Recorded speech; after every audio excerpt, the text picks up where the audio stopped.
Jonathan has been working on this talk for, well, now on 6 months. I think you'll agree at the end of the talk it is well researched. There's nothing given to supposition or guessing. It's based on hard fact. So without further ado, ladies and gentlemen, Jonathan Gray.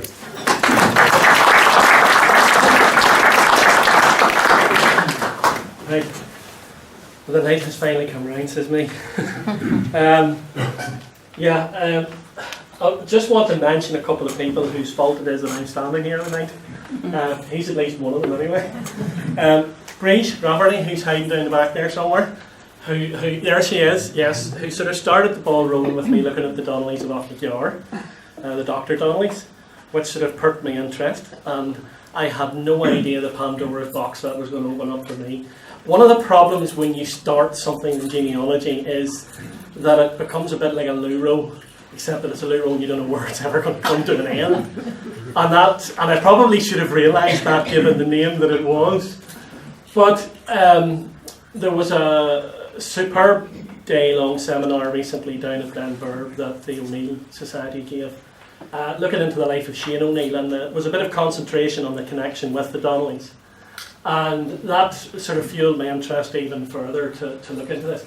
I have been surprised from time to time as to why I've sort of struggled to find any sort of major investigations into the Donnellys and what happened, what became the family. Obviously, I mean, I'm not even going to ask you to stick up your arm tonight if you're a Donnelly, because I'm guessing there's quite a few here. But it has surprised me the lack of sort of exposure, if you like, for a family whose roots are with the O'Neills back, I don't know, 1,000 years. And I mean, this first slide, this coat of arms on the right, is a coat of arms given under warrant to Thomas Donnelly of Blackwatertown in 1845. This is not something I threw together with a bit of pen and ink. This was done by the Ulster King of Arms, the official warrant issuer for coats of arms in 1845. And rightly, because of the connection to the O'Neills, it's a subset of Clan O'Neill. The majority of the arms with the upper section tends to relate more to the Donnellys. But what I'm hoping to do tonight, and look at some local Donnelly families. I'm not going to be able to get into everybody. It's too impossible. Not in a night anyway. You'll probably be thinking, could we really have done with all that in one go? I already have enough information that I could probably do this 3 nights in a row, and I still wouldn't even scratch the surface of it. But I wanted to get over some sort of key facts, and to put forward my own ideas about where the O'Donnelly clan has travelled, where from and where to, and highlight some of the people of the family that I've come across in my research. Some you'll know about, some you might not know anything about. But some of those people will surprise you. The other thing is that I hope at the end of the night that it will prick your attention to not just, well, I'm an O'Donnelly if you are an O'Donnelly, and no, that's fine, I know roughly where we stand in Irish history and that's it. Don't leave it at that. I would ask anybody never to leave it at that. You've no idea, none of us do, what our ancestors did, achieved. And it doesn't have to be something monumental. It could have been something quite significant in a local area, but it's still significant. And take pride in discovering that. I'll tell you, once you get into it, it's like a drug. You can't put it down, I have to say. And it doesn't even have to be your own family. So, but anyway, without further ado, we'll get started. So say that's, I just wanted to, you'll see this theme of this coat of arms sort of appearing through the talk as we go on this evening. So, I'm starting off with the subject of demographics, basically the where-froms of the O'Donnellys. And the first slide here I wanted to bring up is I've looked at the 1901 census of Ireland. Now those of you who are Donnellys will know about your origins in Tyrone and obviously maybe a connection to Donegal. But as a snapshot for 1901, it's fascinating just to put it into pure figures. This is a 1901 census of the name O'Donnelly, give or take some odd spellings, maybe it would count for a couple of hundred more. But we've roughly got 9,000 individuals there spread over the 32 counties. And you can see quite clearly that those that would have 250 or more in the county are confined pretty much to Ulster. Now, Dublin is in there, but as with Antrim and Belfast, you have to bear in mind that by 1901 industrialisation has caused huge inward migrations from rural areas where the workers disappeared on the land and in things like home spinning and other industries, cottage industries, to the big factories. So that kind of skews where people will eventually end up. You find a lot of rural families have significant numbers living in Belfast and Dublin, but most of it is caused by that. But if you look, it's still even that skew doesn't change anything. Tyrone, 1,723. I know Dublin's next, but if you take that industrialisation element out of it, Dublin probably would barely feature not much more than the others, and the same with Antrim. Armagh, a close second really, leaving the two big cities out of it, and I'll touch on that as I'm going through the talk. So, statistics proves what we sort of already know in the general, the legend of the family, you know, the connections to Tyrone, and probably still stands today. Now, if we look at other names, now these names that I've picked out are what would be referred by historians as the associated clans of O'Neill. These were clan families that had specific roles in the lordship of O'Neill and their lands. The O'Loughorans would have traditionally provided the priesthood for most of the churches within the O'Neillship. Others had had financial roles and all sorts of supporting roles. The Donnellys, two principal roles were effectively, for one of it, they were the hereditary marshals of the O'Neill family, effectively the military arm of the O'Neill. They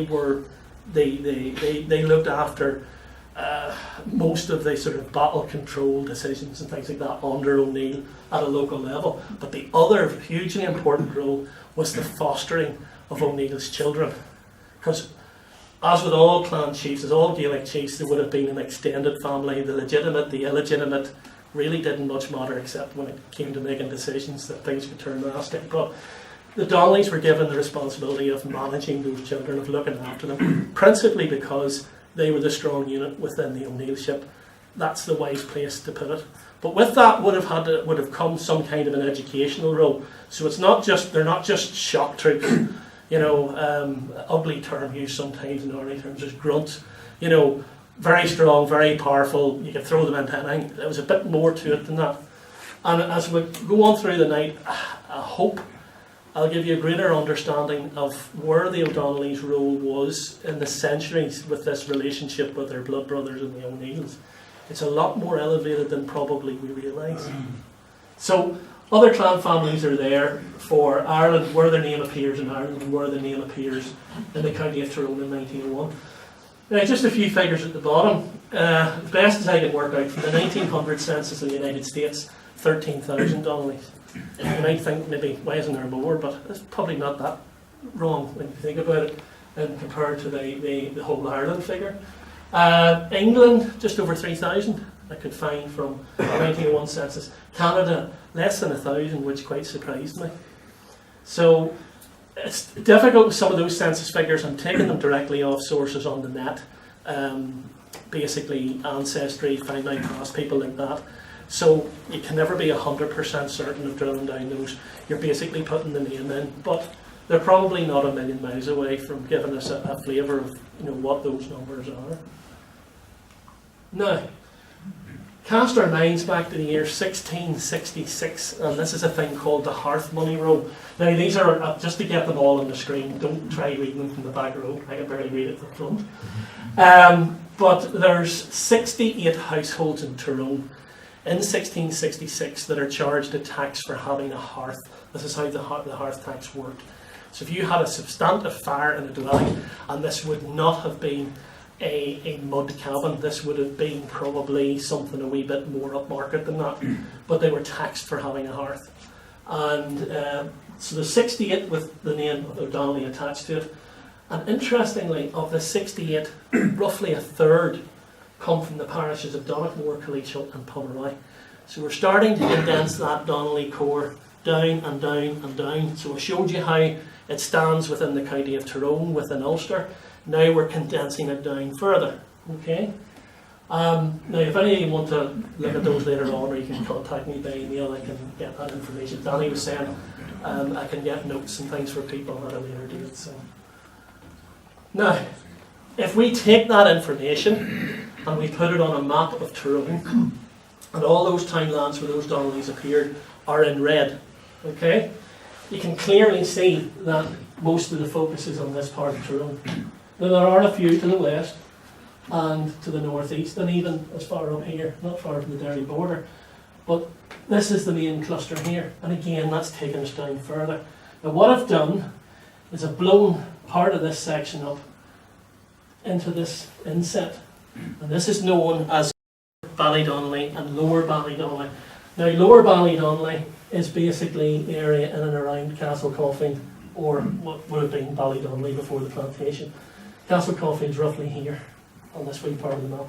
And you can see here in 1666 there's still significant Donnelly names. Now, there's something to bear in mind that you say to yourself, right, well there obviously was a lot of Donnellys, so why we should be surprised that there are Donnellys there in 1666? Well, bear in mind what's happened.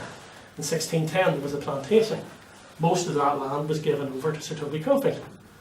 He was a former soldier, a very successful one.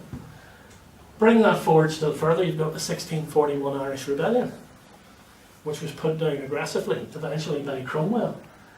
So in 1666, where we know that large numbers of native Irish families associated with the rebellion had been basically scattered all points west, surprisingly, the Donnellys, whether it's through sheer strength of numbers, are still hanging on. But there could be more to that. And that's the kind of thing that gets the research digging further.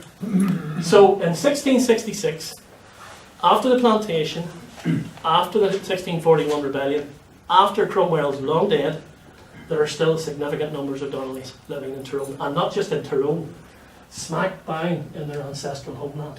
So we'll go into that in a wee bit more detail.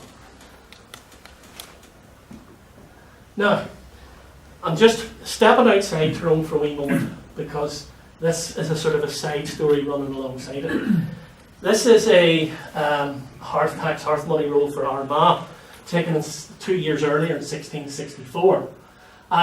The reason I'm looking at this is because I know today there's a significant Donnelly presence in North Armagh, very significant. And we're going to touch on why that is. But this is a wonderful old map dated from 1760 by Rock, a Frenchman. And we're looking here at Benburb and the Blackwater and North Armagh in that area opposite. Now the map's wrongly oriented because in the 1700s they were a disaster for not doing north up, south down, etc. So this is north, this way, okay, that's south. So there's Benburb, all the little houses and things. There's the townland of Carriganess, which I think was associated with the old family. Tullymoor, okay, Cavanashaw, Acanterra. So a lot of these still have sort of semblances of their old original Irish names. But this is ground zero for the Donnellys of Armagh. Now this would stretch out as far as Loch Gall, but it's amazing, the density. Now if we look, the same way we did at Tyrone for the Hearth Money Roll, if we look at Armagh, 21 households identified in the Armagh Hearth Money Rolls. Roughly a third again, but this time confined to the parish of Eglish. And by the way, that's Eglish Church. Now that's the old Eglish Church, no longer exists, but the graveyard's still there, if you can find it. It's not easy got at. But there's a Donnelly grave in there dating from the 1730s. And barely recognisable is the bent arm and the skein, the dagger. So the man that was buried there was only too well aware of his hereditary roots. But I said the grave's very badly deteriorated, it's very hard to read. But I say I'm going to come back to the Armagh side of things later. Now, origins. Now most of you know, right, up there in now the northwest of Ireland with the O'Neills, Donegal territory, and they come down. Well, Drumleen is generally where the academics and historians reckon that they came from. It's just north of Lifford, over the Donegal border. And they would have migrated down sometime. It's not easy to put it down. It could be any time over a period of maybe 200 odd years, but possibly anywhere from the 8th century to the 10th century, sometime around that period. And they came down with them. Now, how they got to be there, believe it or not, and this battle never ends almost, the Tyrconnells had grown in enormous strength in the period before the O'Neills and the Donnellys left. And some historians suggest that effectively the O'Donnells bred them out. They populated far quicker over Tyrconnell than the O'Neills and the Donnellys did, and it just became a numbers game. There's too many of them, we can't cope with that, we need to move. And they would not have just migrated down here like a lot of Midwestern American pioneers, you know, far worse than dealing with the Native American Indians. There's no way that the native Gaelic families living in this area would have just let the O'Neills and the Donnellys waltz in. So they had to fight their way through, I'm sure. And then obviously made a decision, right, okay, this is our home base from now on. But that's basically where the origins of the Donnellys and through the O'Neills is from the northwest. Now, Ballydonnelly. Okay, this is Josiah Spodley's map of 1609. This was done around the time or just before the plantation. It involved surveyors going out and literally relying on talking to the local people, what the names of places were. So most of these names of townlands are derived from an Elizabethan, or whatever you want to call it, Englishman trying to understand Irish, because there would not have been a word of English spoken. Not one jot, except by a rare few. So you see things that you might recognise today, but they're oddly spelt. So there's Tristurnan, reasonably recognisable. Tratall, Tyrone, Hugh, was known today as Tyrone Hugh. But they're all there. Eden Crannan, Cullion, it's Cullen Moor. Ballyward's fairly recognisable. Drumnafern, Racecore, Auchlish, Achlosk, more from the Irish. Tummock, Killahari. So they're all there. But if you see what it says on the larger lettering, it looks like Donald Ultra, but it's actually meant to be Donald Outra, Lower Ballydonnelly. And this was recognised then by the cartographer, by the map drawer, as being an ancestral land of the Donnellys. And there's a smaller part to the north, which we'll go into in a wee minute or two, which is known as Ballydonnelly Upper. So that's it. So this is ground zero of the Donnellys in Tyrone. And surprisingly, the townland of Drumlaney, which eventually became the home of Castle Caulfield, is nowhere to be found. It was probably carved out of one of the existing townlands. Now, I'm indebted here to the folk at Queen's. Back in 2011, Dr. Colin Donnelly came with a team of staff from the Centre for Archaeology Fieldwork Unit in Queen's and did a dig at Castle Caulfield, which was very revealing because it basically finally seemed to put to bed that there was no Irish fort before Toby built his fort. Not at that location. Absolutely zero evidence to support it. And we'll come to the reason why in a minute. But that map we just looked at, this is a clearer version prepared by one of the students at Queen's. It's oriented correctly, because again the Bodley map's all over the place as well. So this is it turned the right way up. Here's Upper Ballydonnelly and Lower Ballydonnelly. And this is them done in terms of modern mapping. That's the way the townlands are shaped now. And here, of course, is where Castle Caulfield was built at Lisnawanahan. Whoops. And then Auchlish, where there's a Crannog, and I'll come to that in a second. So these are the townlands that effectively were the stronghold of the Donnellys. So take that on a wee bit further. This is a map from the early 1590s in the Admiralty in London at the National Maritime Museum. And if we look again, north is this way, east is this way, and west is this way. So this is a little depiction by the cartographer of the anointing of the O'Neill at Tully Hall. They're all gathered round on the stone. But if you look over here, we see what appears to be a stretch of water with an island on it, a kind of fortress structure, and O'Donnelly across the top. And that's the first record that we know of on a map that records O'Donnelly's location. If we go in a wee bit closer, That's the same area blown up, and clearly seen. Stretch of water, an island feature with a structure, has to be a cranog, and then this sort of standard fort arrangement. Now, that's a map-related connection to Ballydonnelly, but here's something that's written down.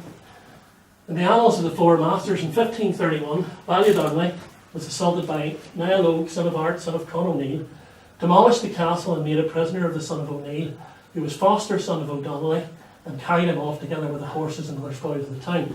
Now, when they mention the word castle, that is probably what threw a lot of early historians off, thinking that is where Toby built his castle. But it wasn't, it was a cranog. And the wonderful thing here, this son of Con is of course Shane. He would have been about 1 at the time, born around 1530. So this is actually a record of him being kidnapped, which happened all the time, by the way. But he obviously survived it. So he lived to 1567. But that's a record not only just of Ballydonnelly, one of the earliest we know of, and the cranog, but obviously of the connection to Shane. This is the records of Friar Mellon on the 29th of June 1643, so this would have been in the middle of the Irish Rebellion. Ballydonnelly, where Con O'Neill, son of Art, son of Dole, son of Shonamala, surrendered the island of Ballydonnelly to George Monro. Now, that's the same General George Monro that was defeated at the Battle of Benburb 3 years later. But he took the island in 1643. Things were going well for the Scots army at that time, from one of the O'Neills who was encamped on the island at the time. So we've got mapping evidence for Ballydonnelly and for the cranog, and we have a couple of historical references to it as well. Now this is an aerial picture of the cranog as it is today. This is the cranog. It's been surveyed at roughly 50 metres square, or diameter, whatever you want to call it. This is the last stretch of water that's still accessible, if you like, or still visible. This would all have been water at one time. The lake around the cranog was used to power the mill at Castle Coffey and other mills in Castle Coffey in the 1700s. And as those mill races have dried up and been diverted and filled in, that's basically why that dried up as well. But there's still, this is quite deep. It's certainly not to be ventured on, and this is quite dangerous ground around here too. So I've been on the island with Colin, and in 10 minutes we lifted a shard of 16th century pottery and a pig bone that would have been contemporary to that period, both identified with carpet baiting and stuff like that there. So we know what's on it. But it's probably too precious to go near until there was a very significant project to examine it. So all we can really do now is protect it from anybody that would abuse it. Now, this is us, 1834, looking at the cranog. You see a smaller, much larger stretch of water, and the mill races and stuff heading off into towards the village. Of course, Tyrone of Oglish and Tyrone on this side. Now, if we look at the townland of Oglish, it's another interesting thing. Kay Muir's team put together the website placenames.ni.org. They did some fantastic research looking into the historical origins of townland names, obviously all in Irish. And you know, we'll dig out records that substantiated why they would suggest this means that or whatever. Now, the first reference to something, basically, the translation is a stable for horses. And I mean, various people have done the translation, but it has some identity with horses, or a place where horses are kept, which is interesting.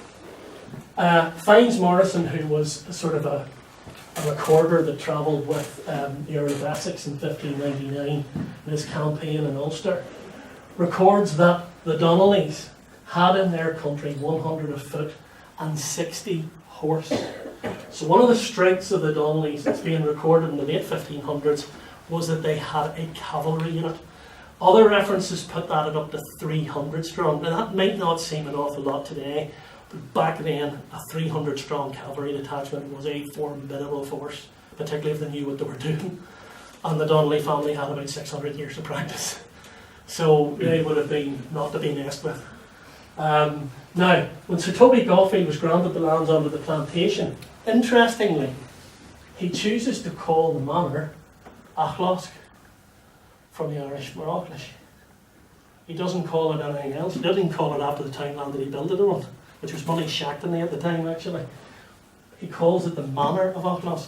So in an unusual way, and maybe not unusual for Toby, he knew, he lived in, is that he was identifying himself with the significance of this area as a, an historic place of importance, and chooses to call his manor after it. So, the line of O'Donnelly. So this is where we're sort of getting into the genealogy of the family in a wee bit more detail. But before I do that, I need to throw up this. You see that? That's alright, I like you see it. Part of what I'm trying to do tonight is to perhaps elaborate on what way we look at Irish history. There is a tendency for us to have looked at it in a particular way, from whatever side of the fence we come from or whatever. And it's a lot more complicated than that. And one of the things that one has to bear in mind when we look at very powerful Gaelic clan families in Ireland is the term Gaelic. This is effectively the same as your hugely long-lasting English aristocracy, your European aristocracy, your royal families, the lineages. In Gaelic terms, this is just the same thing. The O'Neills were the kings of Ulster. Their predecessors, kings of Ireland from time to time. This went about and through various Gaelic families. So this Gaelic hereditary background and sense of place and sense of identity is hugely important and very, very powerful in the decisions the family makes. And this shows probably best of all how that connects with all Gaelic families. On this drawing, or layout, there are 6 Gaelic clan families. Starting over here, we have the MacDonalds of Donegal, the west coast of Scotland, the Lords of the Isles, the O'Neills of Tyrone, the O'Donnellys, also of Tyrone, the O'Donnells of Tyrconnell, the MacLeans of Duart on the island of Mull, and the Campbells, the Earls of Argyll. So there's 3 Scots families and 3 Irish families. Now you would think, now most of us have got something from our school education or whatever.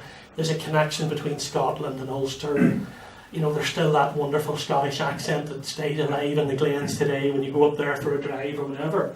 And yes, that's all important itself.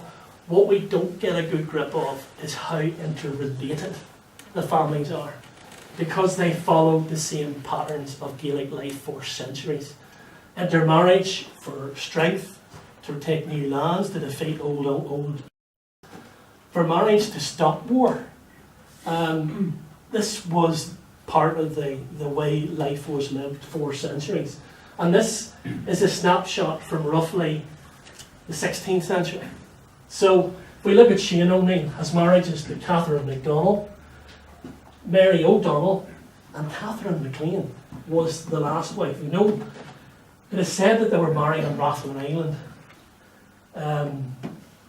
She married Turloughlina on Rathlin Island, and she was married about 1563, about 4 years before he died, and is believed to have had children with him. Now, she was a daughter of this man, Hector MacLean. Agnes Campbell was married to James MacDonald, who was this girl's father. So every one of these families practically are interrelated through marriage.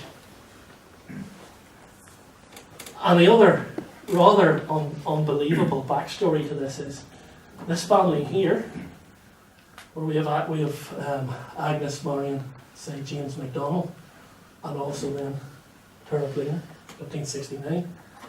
This was the family that championed the Reformation in Scotland from as early as probably the 1550s. Yeah, but they were Gaels. Very, very important factor. They played by the Gaelic laws. The Reformation was important to them as a family, but it was just another thing going on in their lives. They were still playing this power game with their Irish brothers, for want of a better word. And in the middle of this is the O'Donnellys. And we have Edmund O'Donnelly, which tie in with this generation of Colmbacca, and Donald Groom, probably the eldest son. And this interesting character here, I'm going to come to in a minute, Terence Daniel, Dean of Armagh. Oh, good luck now. Yeah. There's a lot of Terences about, by the way. So, this is a totally fascinating subject matter and not delved into enough. The academics are in through it 10 times over, but the general public's not made aware of this relationship as much as they should be, but it explains an awful lot. Now, the line of O'Donnelly and the Nile of the Nine Hostages. So this is taken from the Annals of Ulster that was published in, I don't know, 7, 8, 9 volumes by a man called O'Donovan in 1856. Or Annals of the Kingdom of Ireland. So he lays out this from Nile of the Nine Hostages all the way, way down. And I just wanted to focus in at this 12th generation here, Niall Callan, as he really was, because he died in the River Callan outside Armagh. He actually died 846, so this is a misprint. But the interesting thing, I know this is an O'Neill, but it's a connection to our area. This Ballydonnelly part of the world is just an interesting thing. Dr. Seamus O'Kelly, in a lecture in 1948, Old Lights and Place Names and New Lights and Maps, said that the Clonanese name is actually taken from his son, Angus, saying that it's Clonanusa, which then anglicised up and contorted as things do over the centuries. So the Clonanese name is actually taken, he believes, and he knew his stuff, is taken from the name of his son. The names of his children are the ones that then went on, that went on, are recorded in the annals. So a lovely little connection from the 9th century. Now we take that line down, and here at the 14th generation we get a split. And this is basically the earliest record of the Donnelly line at the 14th generation from they call it Nile of the Nine Hostages. And the annals record this all the way down to the 23rd generation. And sadly, he is slain, this man is slain. It's recorded by John de Courcy in 1177. The records stop after that. We have a huge gap of centuries. We have no records of Donnelly at all. They're probably buried in obscure bowls, written by monks and things like that, where people just haven't maybe gone into it in any detail. But the official line stops dead at this point, whereas the O'Neill line can be taken straight on down through.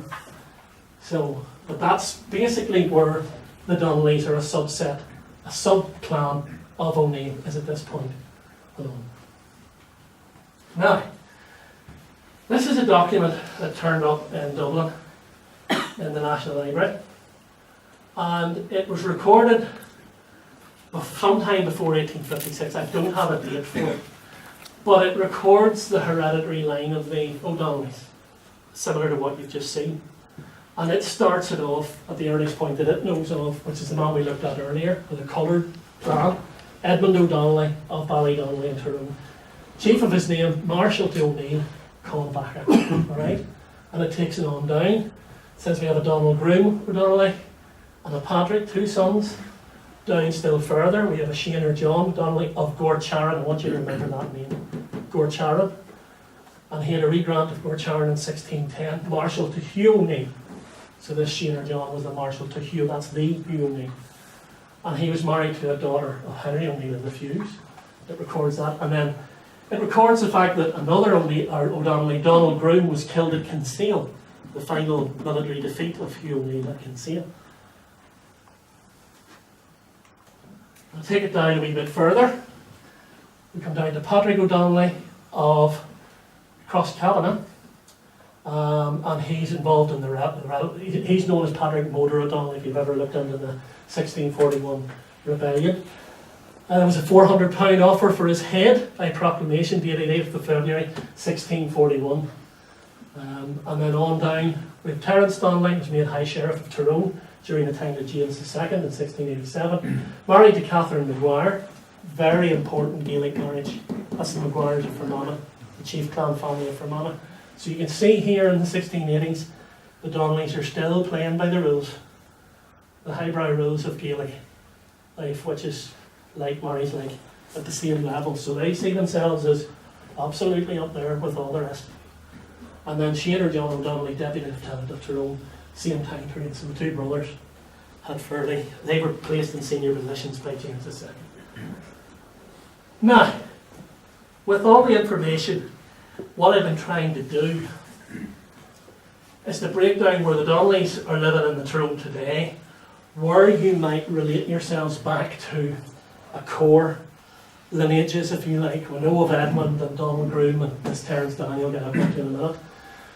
But because of the plantation, we can place a Shane MacDonald Groom O'Donnelly in Gorcharan, who died in 1620, a James Cara O'Donnelly in Claggan, used to be known as Claggan Ballydonnelly, just known as Claggan now, died 1628, Shane McHugh McAdini O'Donnelly in Crosscavanagh, Arthur Donnelly in Ballydonnelly somewhere, and Shane McLaughlin O'Donnelly in Saloran.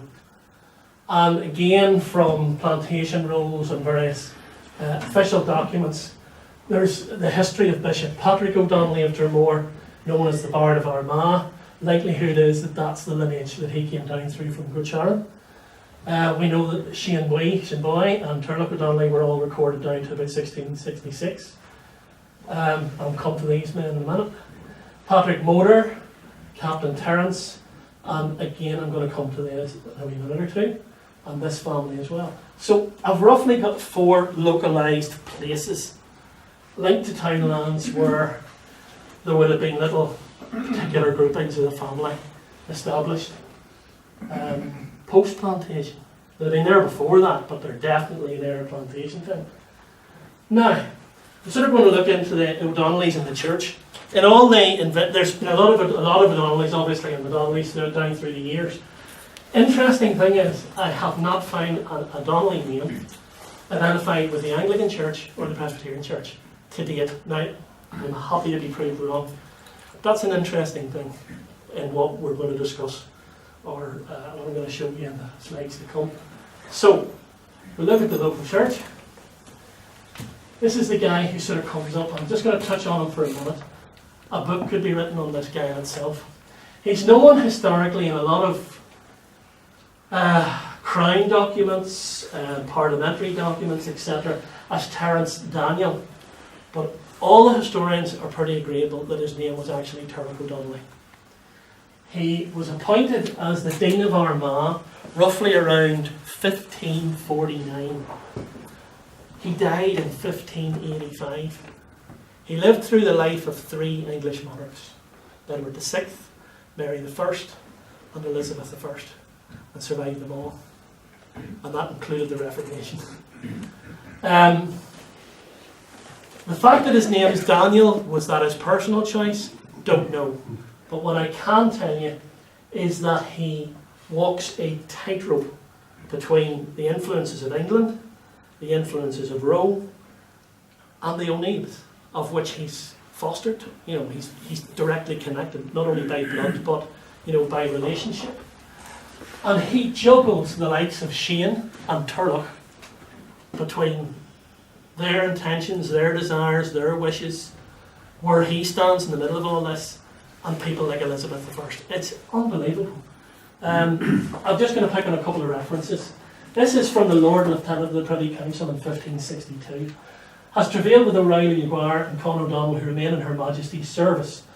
Notwithstanding their continual great losses, has procured Turlough Lena, the second person in Tyrone to forsake Shane, sorely boy, the new McMahon, dealings with Donald Groom O'Donnelly, of the sept of Terence Daniel, the Dean of Armagh. Clearly the Lord Lieutenant identifying Terence Daniel as an O'Donnelly, regardless of the spelling of the name, to bring all his sept to serve the Queen.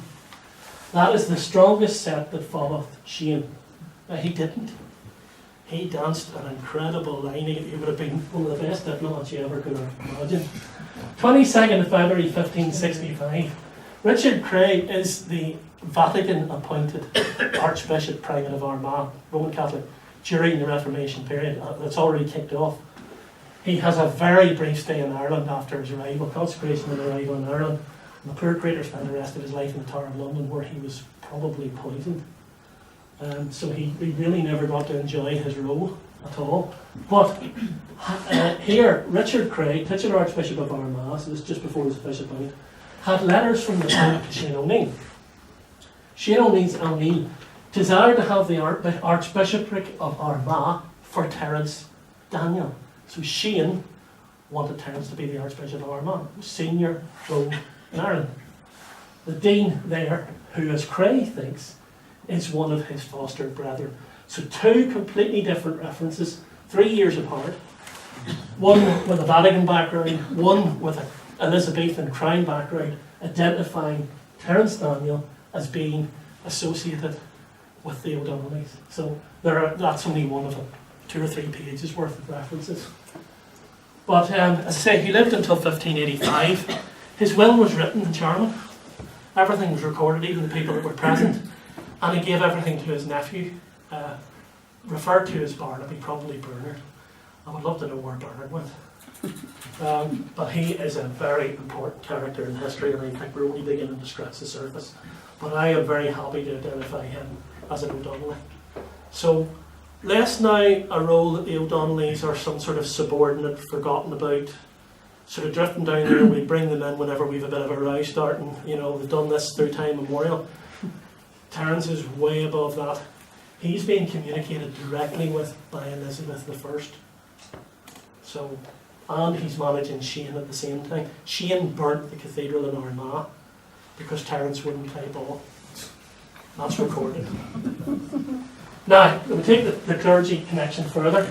In the parish of just Donaghmore, 1543, the earliest references Malachy. Now, Malachy was deprived of his vicarage in Donaghmore, probably by the O'Loughorans. The O'Loughorans had held that role under the O'Neills for centuries.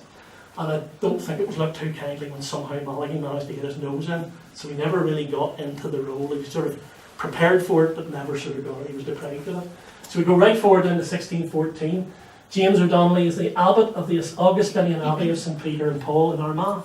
So another Armagh connection.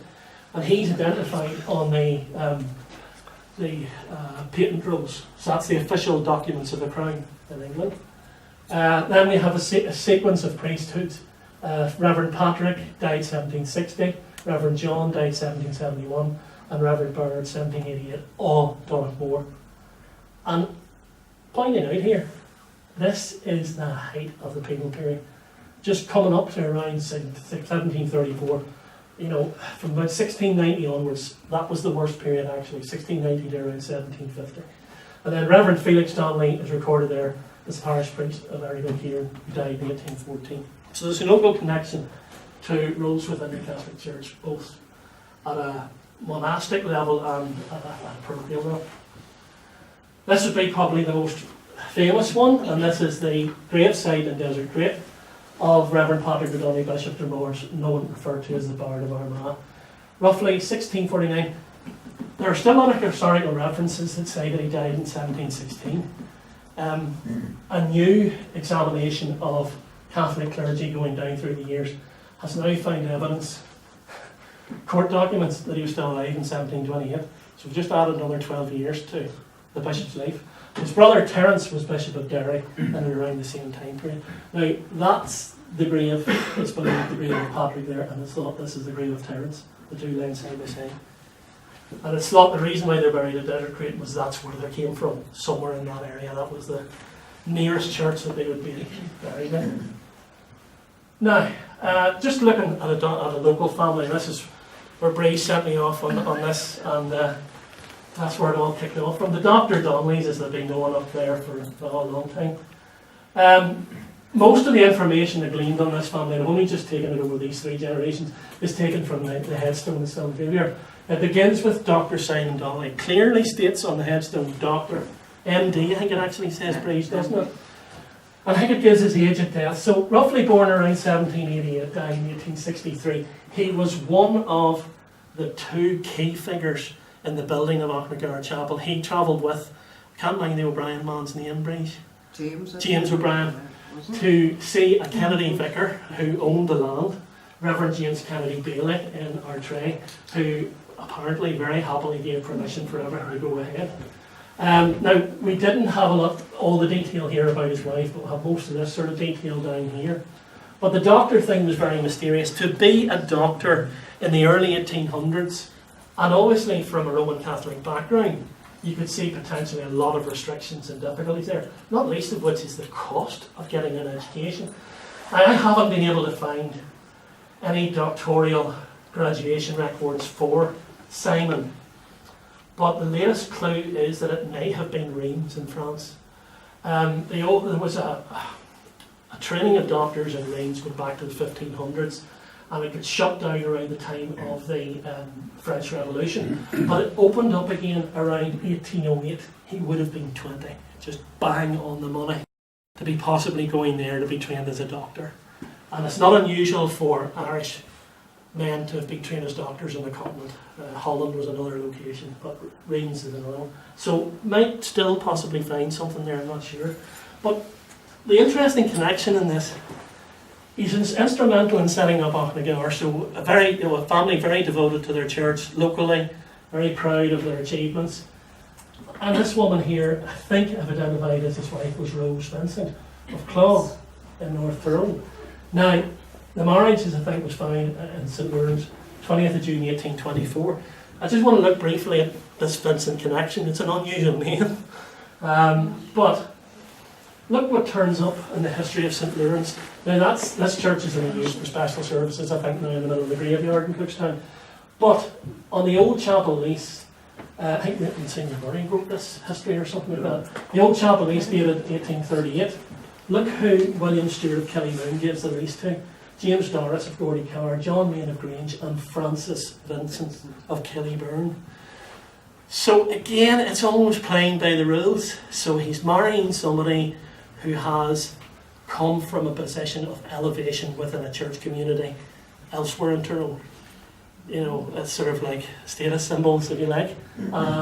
So someone coming with the same kind of commitments as he would have done, you know, maybe knew what I presume to be, and it's going to be difficult to prove, we're too far back really at this stage. And what do you call it? Interesting to note there, William Stewart of Killymoon originally ran at least for 10,000 years. It was redone again, there was probably a chink in the law or something.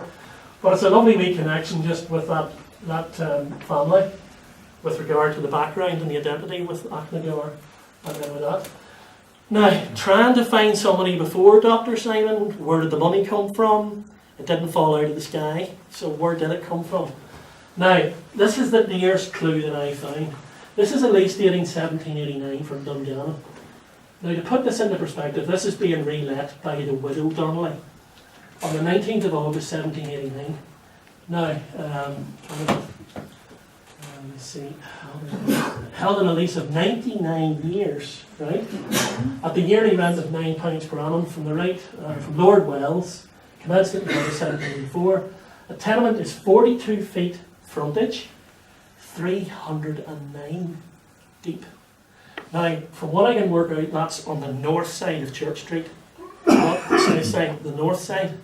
So roughly behind where the old Wellworths would have been, from guessing somewhere in and around there, but it's a formidable piece of property. Okay, Dungannon's not the size it was then than it is now, sort of thing, but that was still someone very, very successful. There's things called qualification and convert rolls, date from the 1700s. It's during this penal period. Anybody who was Roman Catholic could identify themselves with an oath of allegiance to the crown, and basically, you know, that's it, you go and do whatever you want now, sort of thing. There's obviously a lot more to it than that, but a number of them would have signed it if they had businesses or they were looking to secure leases of longer terms or whatever. And there's two interesting references: Hugh Donnelly, innkeeper in Ballygawley, and Simon Donnelly, farmer of Dungannon. And then the 1784 lease that this was referring back to, from Thomas Knox to Simon Donnelly of Dungannon 2 for a tenement in Church Street, Dungannon, paying an annual rent. So this is referring to this lease back in 1784. There's Simon Donnelly's signature. Now, I've tried to make out the seal, but it doesn't look like a standard, just a metal print. And we'll come to another one in a wee minute to show you what it might have looked like. So that could be the ancestor of Dr. Simon Donnelly. Certainly this could explain money that would have led to it. Now, there is a possibility that this Simon Donnelly is a Protestant in name, but possibly not in practice. You know, it was working the system, for want of a better word, okay. But that didn't mean that when the time was right, that would all be just dropped. And we just go back to whatever we were. And you know, you see evidence of that all the time, particularly during the 1700s. Now, the Donnellys of College Lands, you've probably seen a documentary on TV a while back, and they were identified as the world's oldest living family. The combined ages of all the Donnellys that were living of that generation was over 1,000 or something incredible like that. And there's the picture of the family that was taken around the time, and this is the Guinness Book of Records certificate proving their achievement. And this is the family tree of that family there. So again, luckily the headstone stands proud in the cemetery in Blackwater Town. And we have Peter Donnelly, born 1774, and the name Peter travels through the family on down, and it's Peter and Ellen Mullen that are basically the mother and father of that generation of children that are there today. That Donnelly family were very successful in orchard agriculture, and you find lots of references to the family in the early 1900s and all the rest of it. Originally, elsewhere in Armagh, then came down into, well, Kilmore, around Kilmore, and came down into College, and that's where they are now. College House is still there, the Donnellys are still living it. So, a fascinating family again to trace back, and part of the Armagh connection that I'm going to go into in a wee bit more detail. So, going abroad now for Donnellys, I've just picked out a couple that I've found. This is Charles Francis Donnelly, a fairly well-renowned, and certainly in Boston terms, lawyer who championed the rights of the poor during his lifetime. Some local history is written about Charles Francis, recording born Athlone, County Roscommon in 1836, emigrated to New Brunswick, Canada in 1837, and then the family moved to Providence, Rhode Island in 1848. Died Boston in 1909. Now, it records that his father was Hugh Donnelly of Clogher, born around 1790, who went with them, who died in Providence, Rhode Island in 1868. Recorded his father was Dominic Donnelly of Clogher. Now, if you know the hearth money roll that was showing you way back at the start, we have a Turlough O'Donnelly on the hearth money roll in Clogher in 1666. Could be the next certain generations. That's why it's a dashed line 2 or 3 generations back. So, again, it's what would be nice to be able to do is to that, and the DNA though will probably be the thing that does it in making those historic connections. Now this is a larger than life character, American Senator Ignatius Loyola Donnelly. He wrote a book on the origins of Atlantis, which caused an absolute storm and indignation from academics the world over that lambasted him and told him he was a Barnum character and lunatics should be locked up, blah blah blah. But that's the kind of character, he was very larger than life individual. Born in Philadelphia in 1831, died Minneapolis in 1901. His father was Dr. Philip Carroll Donnelly, born Fitna, who died in Philadelphia in 1841. Now, again, just using what records we have of the Fintna area, possibility that we've got a John Terence and a Fela or a Turlough Donnelly in the hearth money rolls back in that sort of area. There's quite a lot of Donnellys historically in the Fintna, Berra, Carrington area would all have a connection probably. DNA connection more than anything else. Now, other Donnellys. This is where it gets interesting. Now, this kind of blew the whole thing clean out of the water. This is what's known as a funeral entry. If you were the great, the good and the well-heeled in the 1600s, living in Dublin, when you died, your relic, your surviving partner, would go to the Ulster King of Arms and record the funeral entry. Sometimes that would actually detail the funeral, who was going to be at it, what position they were in the cortege. When old Hugh Montgomery of Ards died in 1636, his funeral entries recorded over 7 pages. Practically every Earl, Duke and God knows what in Ulster turned up for that funeral. Because he was a hugely important character in the life of Ulster. And Irish connections as well as Scots. Massive, massive funeral. But this particular funeral entry is interesting in this. Edward May of the city of Dublin, gentleman, second son of Sir Thomas May of Mayfield in the county of Sussex, King of England, the said Edward took to wife Margaret, daughter of Art, or Arthur O'Donnelly of Castle Caulfield, anciently called Ballydonnelly, in the county of Tyrone, by whom he hath issued 4 sons and 3 daughters. Viz. Thomas, eldest son and same heir, Edward, second son, Humphrey, third, Robert, fourth, etc., etc., etc. And then he goes on to say, all of them at this time young and unmarried. So born, got some of their baptismal records from St. Michael's in Dublin. The said, if I've mentioned Edward depart this mortal life of Dublin aforesaid, on my birthday, 8th of March, not 1640, he's not, is to be interred in St. Michael's Church in the said city of Dublin on the 11th of the same month. The truth of the premises is replied to me, blah, blah, blah, Thomas Preston, Ulster Key Farms.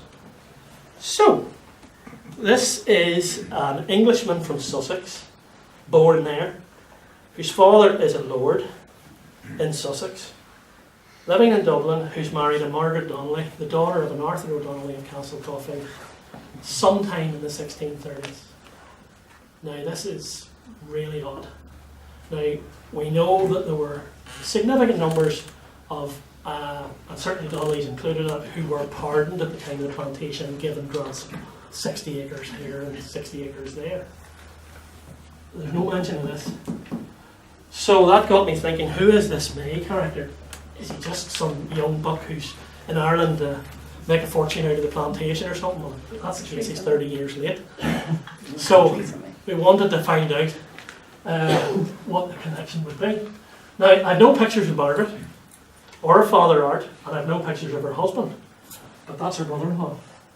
Edward's brother was a guy called Thomas May, who was an MP for quite a long time during the Cromwellian Parliament, and a poet. He jumped sides from the Royalist camp when they basically lambasted his poetry, I think basically what it boiled down to, and became a parliamentarian, staunch parliamentarian, buried in Westminster when he died in 1650.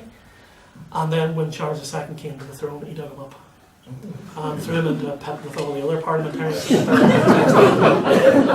You wouldn't believe the things that went on when Charles II came to the throne. It was revenge is sweet. Now, when the constitutional monarchy kicked off, there was an attack at guilt went round, and all of those bodies were dug back up out of the pit, or plaques were put in Westminster to say, no, that should not have happened, sorry, that was really just taking things too far. You know, like there's revenge and then there's revenge. So not even the dead escaped. So anyway, but that's, Edward may have looked like this man. You know, it's reasonable to assume that Edward would have looked something like him. That was an interesting enough thing, right? So Edward is a brother's an MP. Yeah, he's involved in the parliamentarians. That's certainly going to be handy if things get rough for the brother in Ireland and his Irish wife. But not half as interesting as who Edward's uncle was.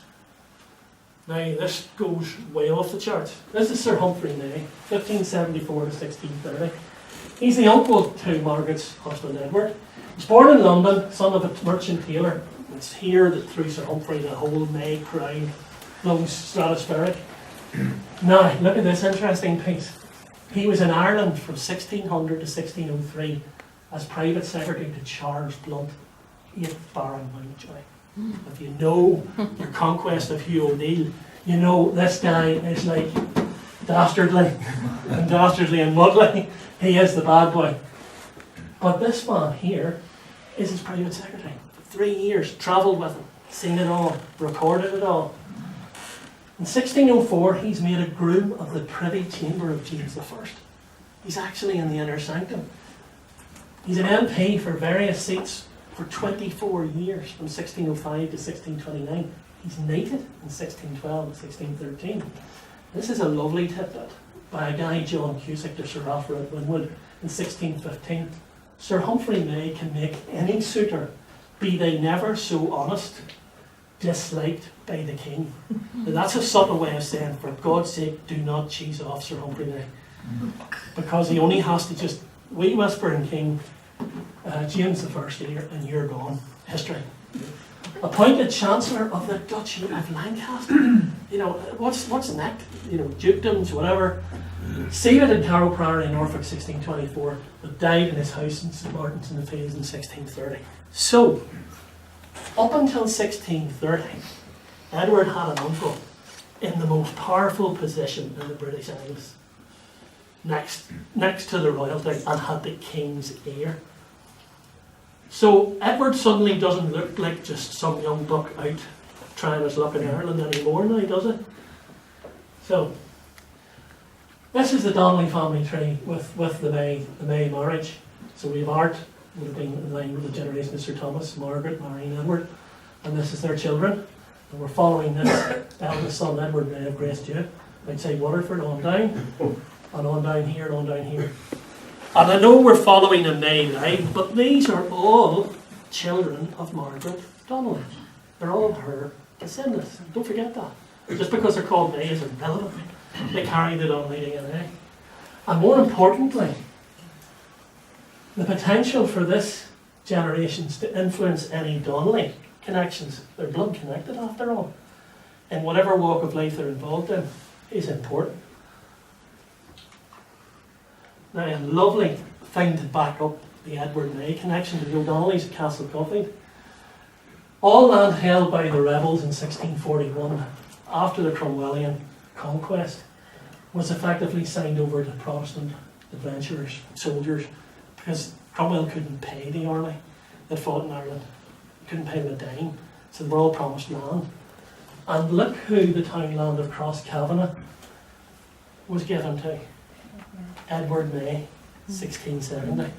So the reference to Art O'Donnelly of Castle Caulfield would suggest to me that Art is of this line, of the Crosscavanagh line. Patrick Motor O'Donnelly might well have been Art's brother, and the Shane O'Donnelly would have been then possibly another member of the family at that time. So two independent pieces of evidence backing this up. Now, this is where the Mays settled down in Waterford. It's called Rockets Castle. Beautiful, beautiful site. This is fairly recent sort of photography. This is the old Norman Rockets Castle site. This is an outbuilding. That's Rockets Castle. That's the house. It became known as Mayfield. And they were there for quite a while. Lovely little side story to this. This was bought by a Russian oligarch about 10 years ago. He spent €6.5 million doing it up. He never lived in it. He lived in the outbuildings there in a secure apartment. The whole estate was self-sufficient. He had security staff, he had everything. All electricity lines, water, were up to 6 and 7 feet below the ground. You couldn't diddle the electric, and he had his own jennies and things anyway. Unbelievable. There's a family of successful butchers and entrepreneurs from Waterford own it now, I think. And it's like the last word. One of the crystal chandeliers in the house cost €250,000 €. But it was probably lunch money to the oligarch, to be honest. Now, could we get an historical photograph of a Donnelly? Or somebody with a Donnelly lineage? Or a portrait? Well, this is as near as we can go back, way, way back in time, apart from that. This is Anne Chichester, née, one of the 4 times great-granddaughter of Art O'Donnelly of Castle Caulfield. And this is her portrait. Now, did you recognise that name? Now, this is one you can definitely pass on. This one really sends the thing left field with the thing American. The Marchioness, or the Marquis of Donegal, around the early 1800s, got into financial difficulties. And along comes a very astute guy called May, who says, tell you what, I'll bail you out of your debts if you marry my daughter. And he grumbles and he huffs about it for a couple of weeks, and then he agrees. That's the daughter. So she became the second Marchioness of Donegal. Now, every Marquis of Donegal, up to the 6th or the 7th, I'm not sure, he died in 1976, has a blood connection to the Donnellys. Astounding, isn't it? The Kings of Belfast. Now, the other thing I need to introduce at this, have you heard of May Street? Yeah. Have you heard of Edward Street? May Square? Same family. The Mays all have a Donnelly mixed descent. Now, next family we're going to look at is Admiral Sir Ross Donnelly. There was a lovely article done on this man by Reverend Batchelor for the Humane Society a while back. And really using stuff that he'd already researched and just add whatever more things he could come across. This is the coat of arms that he registered for, can't remember, 18 something or other. It uses the same basic coat of arms as the O'Neills, but he adds additional elements to it. Justitiate tandem roughly and crudely translates to justice at last. Now, is that Admiral Sir Ross saying, haha, we're finally back where we're supposed to be? And if you see where his children marry into, you'll get an idea that he was a highly respected individual in high society in the time that he was alive. Very respected at all levels, military, social, everything. And there was not a problem with people queuing up to marry daughters, sons, whatever, like that sort of thing. The reference to this little thing that has like ship sails and everything that says the 1st of June 1794, this was the pinnacle of Ross's career. He was involved in the glorious 1st of June 1794, an action between the Royal Navy and the French Revolutionary Fleet. It was supposed to basically end it there, but the French managed to get away. It was part of a blockade on the French coastline. The French survived it.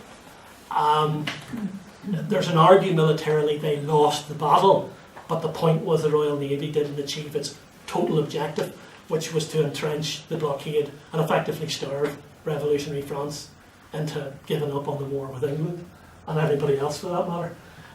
But it still goes down in naval history as it was a huge naval action, Jutland sized, you know. But so he records his involvement in that, very proud of his achievements. If we look into his naval career, he was not only known to Admiral Nelson, but Admiral Nelson had Ross look after his nephews during various military campaigns against the French. So that shows you how well connected. He wasn't even an admiral at that time, but again, very highly respected. Now, Ross is the son of a Dr. John Donnelly, as best as we can get from information available to us, who is said to be of Tullymore. Now, there's a Tullymore Outra, a Tullymore Ytra, just south of Benburb on the Armagh side of the Blackwater. There's also a Tullymore way up east of Loch Gall. But before Tullymore Outra and Ytra, there was just Tullymore. That's a fairly modern thing. I don't know why. But if you know that wee map of Show Journey and the Hearthmoney Roads in Armagh, it's just Tullymore, M-O-O-R. So I think that is genuinely where Ross Donnelly, and there's a hill there, by the way, called Donnelly Hill, or Donnelly Hill. Donnelly's Hill, is it? So now, I just wanted to touch on a couple. As I said, they married well. Daughter Anne Jane married Lord Audley. I have a portrait of Anne Jane. Lovely girl. Charlotte marries Robert Mangles. That's a naval connection and an MP. Antonio Humphrey. They lived in Italy. Frances Anne Donnelly was married to Thomas Melody, and then Adam of Orford Bromelo. All society people, all well connected. This one here is fascinating. Harriet Montague Donnelly married Baron de Charles Louis Stanislas Hurtelou. Right, he's French, okay? Just in case you haven't caught that. Now, what's fascinating about him, he was a pioneer of kidney treatments and urinal infections and instrumentation in it. It's all well known to the British Medical Society. But what is even more fascinating is who his father was. Well, he was obviously a doctor, so where do you think he got his doctor credential from? Got it off Daddy. His daddy was a doctor. But he wasn't just any doctor. He was the chief surgeon to Napoleon Bonaparte and the Grand Army of France. Decorated by the Emperor himself personally before he died. He has his own commemorative medal. So, he's fighting the French at sea, and his daughter marries the son of a decorated chief surgeon to the Grand Army of France, of the very man that Daddy was fighting. You couldn't make it up if you tried. So hard to be there. Now, this is I was just going to go back to that. These arms were awarded to Ross in 1837. And going through the various motifs and things on it. So very, very proud moment. This is the actual text of the Ulster Kings of Arms. You can get this done. You can pay for it today. It's kind of watered it down badly, I think. And people still do pay to get their coats of arms done. It's not cheap, I'm sure. But just to highlight this phrase in here, Most Honourable Military Order of Bath, setting forth that he is descended from the ancient sept and family of O'Donnell, formerly of Gorcharan, Gordolari, okay? So he's saying he's come from that ancient branch of the family. In the county of Tyrone, a branch of the ancient royal house or sept of O'Neill, kings of Ulster and monarchs of Ireland. So, you're not exactly hiding his heritage there in any shape, way or form. It's all there, bells and whistles. And then he goes on to talk about the glorious naval battle fought in the French, against the French Republican fleet on the 1st day of June 1784. Now that Gorcharan thing, it caused a bit of problems. Where the devil's Gorcharan? Once again, Kane Muir and our wonderful team of the rescue do this more often than not. This looks at the history of the name down through the Reddish records from 1609. There's Gorcharan, right? And if we take it on down into the modern period, it becomes Gordolari. So we're fairly confident that's what Gorcharan is. It's Gordolari. Now, I said to you one of the daughters married Lord Audley. There she is. That's probably a photograph taken maybe around the time she was married. She was maybe 18, something like that. So about 1816, just after Waterloo. So I'll have to do my best to try and get the original coloured one, which is probably in the Audley family's family seat, wherever the devil that is. But there's the ancient face of it Audley. From 1800, you won't find too many because obviously it's long before photography and things like that there. So that's just nice to have that wee bit. Now, when you do these things, you get these moments where, oh, for goodness sake, if I only had done this 6 months ago. At an auction in the south of England, about 3 years ago, a William IV oak and metal bound plate box seat chest with iron drop handles and brass plaque to the front marked Captain Donnelly. The interior with retailer's plaque, Winbush Goldsmiths to the King, 166 Regent Street, London. So even as a captain, the likelihood is Ross was not playing about on a captain's pay in the Royal Navy, which would not have been anything to go particularly singing about. He was getting his ship's captain's chest from the King's Goldsmiths in Regent Street. And then it goes on to say, Captain Donnelly, later Admiral Sir Ross Donnelly, sold at auction for £280. I spoke to the man that owned it before it was sold. His father was a long-serving naval officer in Plymouth and basically bought it because of the whole naval connection. And the two of us cried at each other over the phone. And I would still cry about it now. And if that wasn't bad enough, at another auction, let's turn it up. Snuff box, 18-carat gold, with enamel painted inlay and seam. Hammer price, £6,500. This was owned by Admiral Sir Ross Donnelly. So heaven knows what else is lying out there. But that ship's chest should be in a museum somewhere here. So you've all been told. I expect you back here in 6 months' time with a name, an address, and a decent price to have to pay for it. The capital will go round before you leave. Now, I think it's said in the sort of bulletin about this, what has a blah blah blah, a river in Western Australia.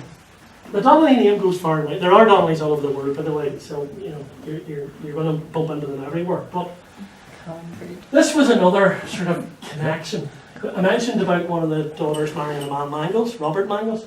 Robert Mangles' father was a personal friend of Ross Donnelly in the Navy. Now his daughter Ellen, when she went to marry this man here, James Sterling, her father was already dead. So who walked Ellen up the aisle? None other than the Admiral Sir Ross Donnelly. Now, James Sterling was a successful, very successful naval officer. He was an admiral himself, but he had all sorts of aspirations, political and colonial and everything as well, whereas Ross would just happen to be an old naval sea dog and then go home and rest. But he was so taken by Ross Donnelly and his whole background and his demeanour, everything about him, that when he eventually became governor of Western Australia, James Sterling did, he named this the Donnelly River. And this is the Donnelly River to this day. There it is, south of Perth. You can actually see videos of it, by the way, online. Just look it up. It's a tourist backwater, you know, sort of backpackers, that sort of thing. It's not really for camper fans. It's wilderness trekking, really, I think is the best way to describe it. But yes, the Donnelly River is named after Admiral Sir Ross Donnelly. And the Mangles children, the name Ross pops up generation after generation after generation.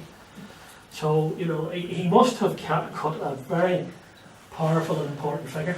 Now, these are some Australian descendants of that same Ross Donnelly, Dr. John Donnelly family. So there are probably living Donnellys in Australia that I can make contact with that are descendants of this generation. This grandson, William, was a senior judge in Australia between 1881 and when he died, 1861. So I'm hoping maybe get some connections there. They're all descendants of Admiral Sir Ross Donnelly. This is his grave. Now, you'd think with all that background, there's going to be a grave somewhere in, I don't know, or a plaque up in Westminster. Well, there were a lot of Navy men and a lot of admirals. He's actually buried with a Bromelo, marital connection of his daughter. Remember I said Adam Bromelo, one of the daughters married? So this grave is mainly the Orford Bromelo plot. And there in the middle, tucked in the middle of it, Admiral Sir Ross Donnelly, KCB, died October 1st or whatever, it was 1840, age 77. So he wasn't even buried in his own grave. So, interesting, just how things are. That's in Kensal Green in London. Anybody travelling over London, you can go and see that. It hopefully is still in some sort of a shape. Now, the next Donnelly, Hugh Donnelly of Dredalt. Now, if you thought that was interesting enough, it doesn't stop. This thing that I showed you earlier on kept going down, this document in the National Library in Ireland. Hugh Donnelly of Dredalt marries Alice, the daughter of Louis de Butts, Esquire, MD, French Huguenot physician who came to Ireland with King William III. So, right. Okay, so Hugh Donnelly of Dredalt marries a Huguenot. And the family history goes on to say that from this point on they became Anglicans. Arthur Donnelly of Blackwater Town, born 1722, is God's will, married to Margaret, daughter of John Mahon. That's the Mahon family of Roscommon. Again, big Gaelic connection there. Okay, his son John Donnelly of Blackwater Town marries into then, if you like, the Protestant ascendancy with a marriage to the Youngs of Ballybor, titled family again.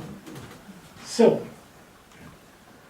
this is an interesting connection. This is a memorial of a deed, a tenancy, or whatever you want to call it, between Donnelly, I'm just trying to work out and get my names right, Arthur Donnelly of Blackwater Town and Viscount Charlemont, and it's dated 1766, and it's for the townland of Dredalt.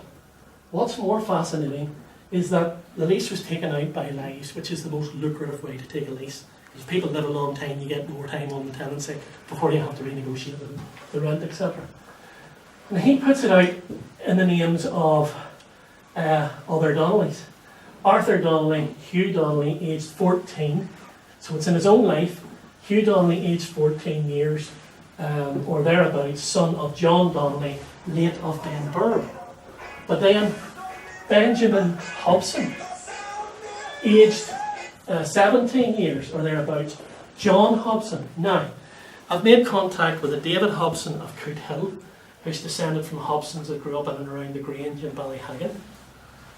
They were all Quakers by background, and we now have evidence that the Donnellys of Dredalt married the Quaker Hobsons back in the 1700s.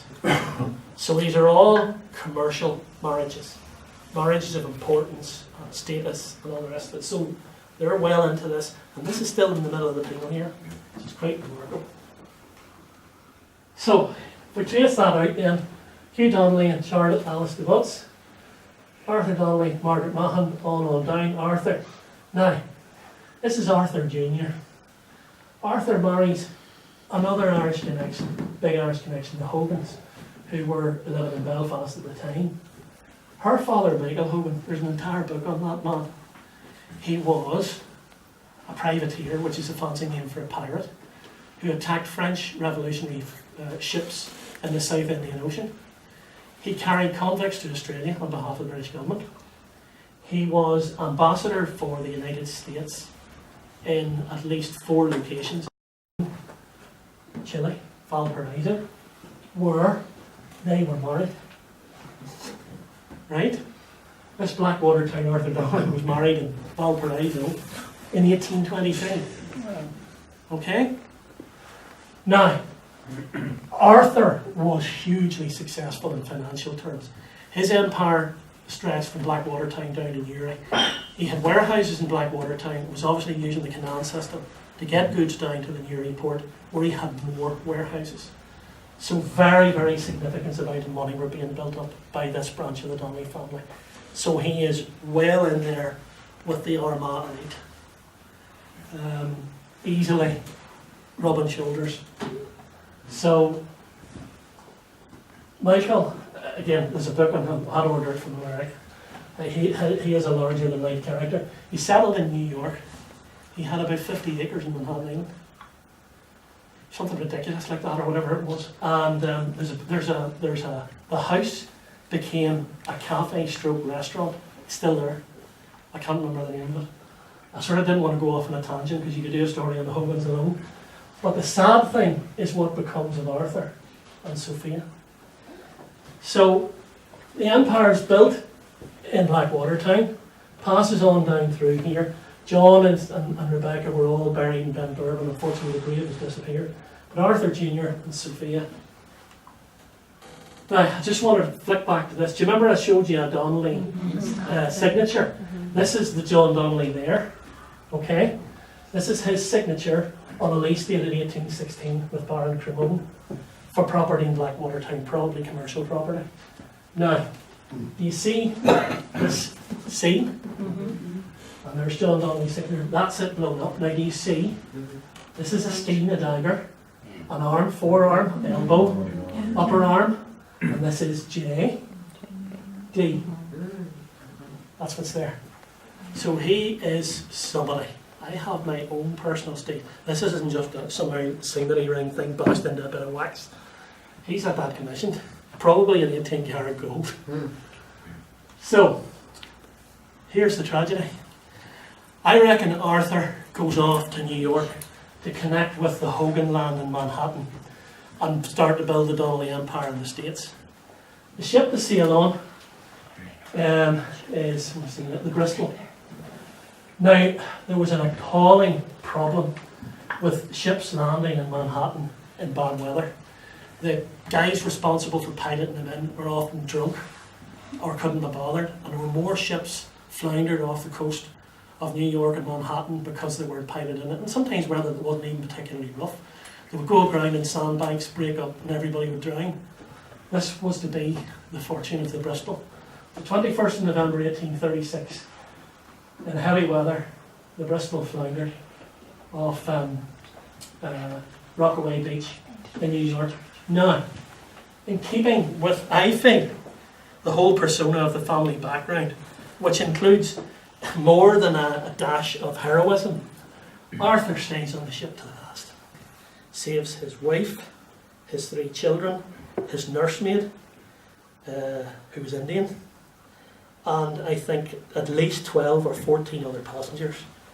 And just before they were ready to rescue him, she broke up and he died. This is his memorial in Trinity Church Cemetery in Manhattan Island, dedicated to the heroism of Arthur Donnelly. Fantastic story. And unfortunately, what seems the fortunes of that family line start to break up from that point onward. Now, one of the sons of that Donnelly line of Blackwater Town again sought arms, and that's the one that sort of seemed at the start of the talk, was the arms were awarded to Thomas Donnelly, Captain Thomas Donnelly, who was in the Indian Army service in 1845. And this again is, now here's interesting that we're in his preamble. Blah blah blah, Captain of the East India Company's Bombay service in Bombay, Army, eldest surviving son of John Donnelly, lived Blackwater Town, County of Armagh, Esquire, blah blah blah blah. This family is the senior branch of the old Milesian family of O'Donnelly, formerly of Ballydonnelly, County of Tyrone, who were descended from the same common ancestors as the noble house of O'Neill of Ulster. But, now this is, he puts in a bit more history, but that they suffered from, or by the political connotations which from time to time have convulsed Ireland and lost by confiscation their estates of Ballydonnelly, now Castle Coffey, County Tyrone, aforesaid, blah blah blah. So he has all that recorded on his word. Now, if we thought we got rid of famous or important Donnellys, no, just keeps going. This is a descendant of that family, William Donnelly, CB, 1805 to 1879, the first Registrar General of Ireland. Now, you know the census? He kicked it off. He was responsible for the census from 1851 to 1871, right at the centre of it, running the ship, and the millions that had to record it, and index it, and do the statistics. William Donnelly is at the head of the ship, and very, very successful. Lived to be 74. This is reference to his letters to the man O'Donovan I told you wrote the volumes of the history of Ireland or whatever and all the lineages. This is references in the Royal Irish Academy where he is corresponding with John O'Donovan himself and really trying to give an input into what he knows about the O'Donnelly ancestry, etc. Blah, blah, blah. So that'll be fantastic to see those letters. Now, another son.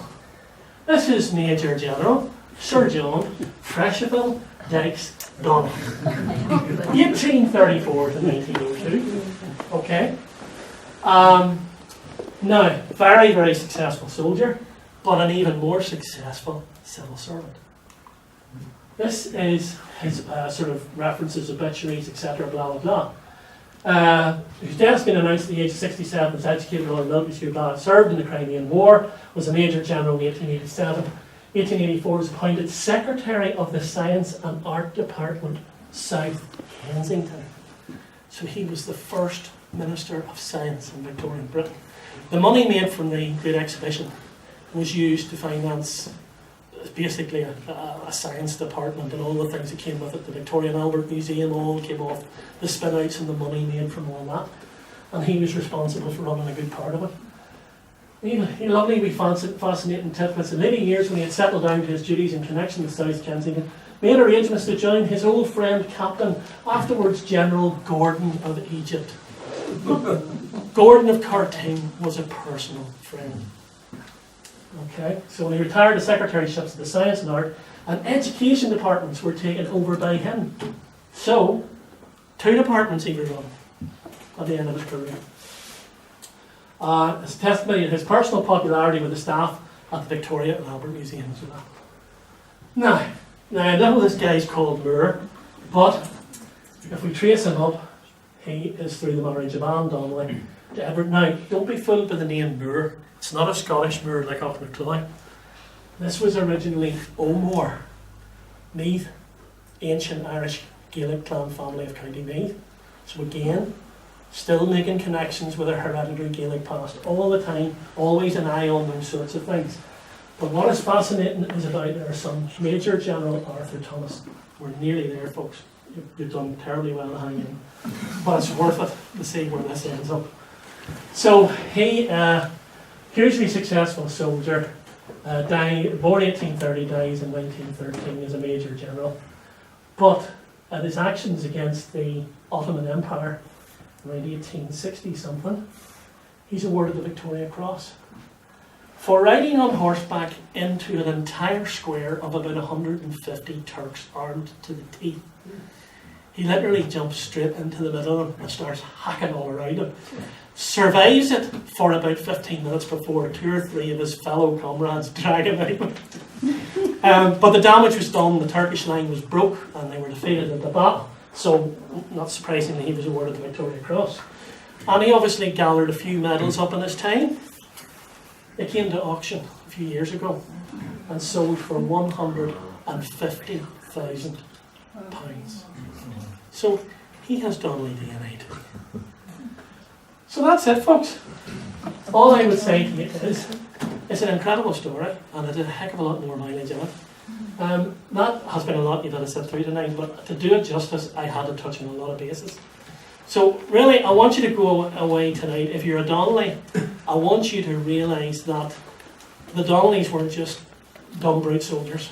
For want of a better word, you would think from some of the historical commentary that was basically their role. There is enough evidence to suggest that, no, I mean, apart from the roles within the church, very senior roles, bishops, and obviously Terence Daniel's role as Dean of Armagh was not only important from a religious point of view, but important also from a political point of view. But there's definitely something there that this family comes from a very distinguished. I mean, if we were sitting talking about the Spencer Churchills, none of us would be surprised at any of this. You know, a lineage going back to the year 1150 or something ridiculous like that. But it's just bearing in mind that the Donnellys are one of these higher level clans, even though they're born out of the same bloodline of the O'Neills and effectively supported the O'Neills in their terms as Kings of Ireland and of Ulster. They had a very senior role and survived the whole machinations of the plantation. And there's lots of evidence to it. It has surprised me how much land.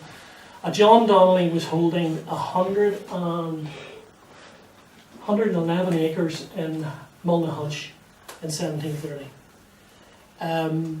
The townland of Kalisha was held by a Donnelly in 1707, and that's right at the height of the penal. Captain Donnelly, who's buried in Donaghmore Graveyard, had significant holdings, I don't know what the full acreage was, in Killyleven in the early 1700s as well. So they were very much survivors, but they had the history to survive. They were, they had that powerful Gaelic bloodline and knew all the connections. As I say, knew where all the stuff was buried. I haven't found any, but I have to say. But anyway, I hope that has given you something to think on anyway about the Donnellys. And as I say, there's a lot more there.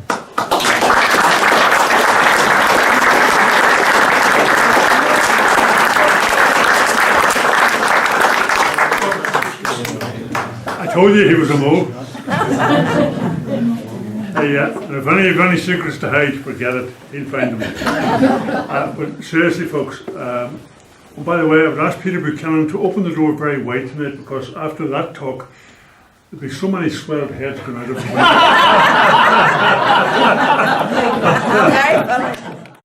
Anybody got any questions? We'll quite happily, well, I won't, but he will. Field any questions or any queries anybody has. How do you find the things? My goodness. I'd love to tell you by great experience and diligent efforts and all the rest of it. It's amazing how many things are just chance. You see that funeral certificate? Now, you'd think I was any person ever found that. That's been sitting in the National Library of Ireland for the guts of a century, more. It may be the original certificate, in which case it's, nearly 400 years old. But there are lineages of the Mays of Waterford, of Mayfield and Waterford, that records the fact that he married Margaret Donnelly, daughter of Arthur Donnelly. Why nobody bothered to look at that? Okay, it's an ancient, important clan Irish family, but why marry Edward May? What's in it? He's effectively at that particular point in time, he's a nobody. Yes, he's English. His father's a lord. His father's in Sussex. Who cares? There's a way more important people running around Ireland than Edward May. But it was all part of playing the game. You have to bear in mind that at the time Hugh O'Neill had fled in 1607, there were people stayed behind to deal with whatever the consequences were. That consequence was a plantation. Now, I personally believe that Toby Caulfield played a game. He played that game with families like the Donnellys. We know the O'Donnellys were staying in and around Castle Caulfield well into the 1700s, under the arm of the Caulfields. The Patrick Mauder O'Donnelly, by the way, is an interesting sideline, who is said to have burned Castle Caulfield in 1641, had a price on his head. In 1654, was still alive 1 year after the trials, where most of those who were fingered for the rebellion were executed. He's still alive a year later. And what's he doing? He's performing a survey in the area of Ruffin, on the lands of the Stuarts, to see if the correct taxation has been. He's performing the role of a Cromwellian civil servant. Now, Patrick always maintained, I didn't burn the castle, Randall MacDonald did. His testimony is 4 pages long, and it's the testimony of someone highly educated, clever, articulate, unlike most of the tenant testimonies, which are basically crying sessions about what the state owes me for losing. Now, it was a terrible time then, and I'm not going to underplay some of the horrific things that happened, but a lot of the testimonies are based around, I want. Patrick obviously is standing up for his life, but he doesn't do this whole crying session. He basically in detail describes everything that happened in and around the destruction of the castle, and clearly fingers Randall MacDonald for the one that did it. Well, somebody believed him, because he was still alive a year after all the trials were over, and that document's sitting in probate. It's clear as crystal. He performed the survey with another man, I can't mind what his name was, but it's definitely him. So, beware of the headlines, everybody. As Brennan says, all history is local. The real history is local. The tendency in Ireland is that headlines capture the history of us, and we tend to just go with the flow, go with the tide. Look deeper. The way you look deeper is you look at it through your own family, their experiences. That gives you the real truth, where they were, what they experienced. Some of it will tie in exactly with the big headlines and the narratives. But if you don't look at it through your own local family experiences, you miss a heck of a lot more detail, some of it which will surprise you. So that's a bit of what the story of the Donnellys is like, and there's a heck of a lot more there to be discovered. I've only scratched the surface of it.